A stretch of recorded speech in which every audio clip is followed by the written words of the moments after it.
Баршаңызға қайырлы күн. Сіздерге оқтаусыз және де тез жасалатын балды торттың рецептімен бөлісетін боламын. Барлық керекті құрамдарын описанияға жазып қойдым. Ең алдымен сүтімізді ысытамыз. Енді бөлек ыдысымызға 2 жұмыртқаның үстіне қантымызды салып араластырамыз.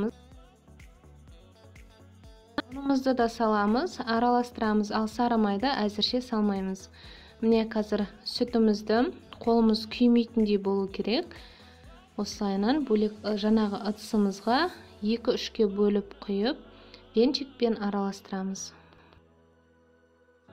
Біздер қазір заварной кремді жасап жатырмыз. Осы торттың ортасына жағатын, қайтадан жаңағы ыдысымызға салдық. Енді газымыздың астын басып, баяу отта үздіксіз осылайынан араластырып отырамыз. Жаңағы сары майды осы кезде саламыз. Міне бетінде осылайынан ақ көбіктер пайда болған кезде газымызды сөндіреміз. Бөлек ыдысқа құйып алып, бетін осылайынан жауып шығамыз. Салқын жерге шығарып қоямыз. Енді торттың тестісін, яғни корждарын жасаймыз.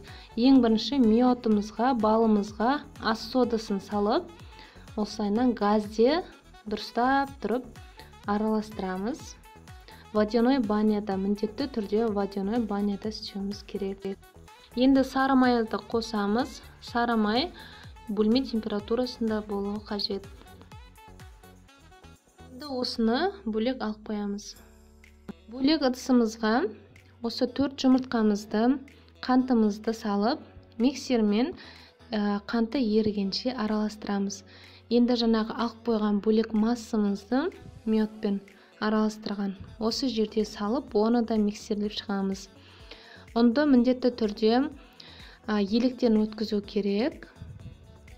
Осылайынан барлығын бірге біркелкі масса болғанша араластырып шығамыз.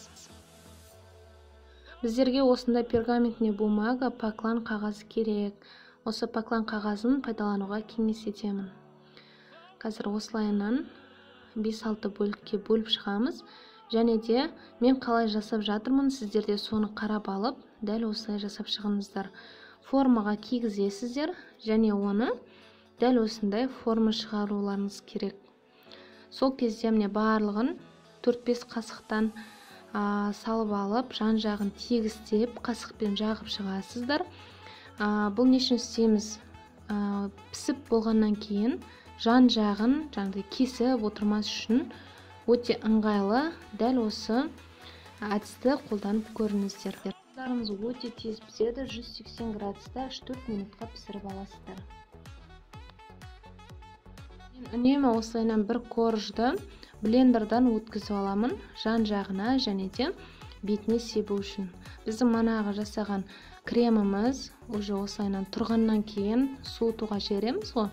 Сол кезде тұрып өзі осылайынан қоюланады. Дәмі деген өте ерекше.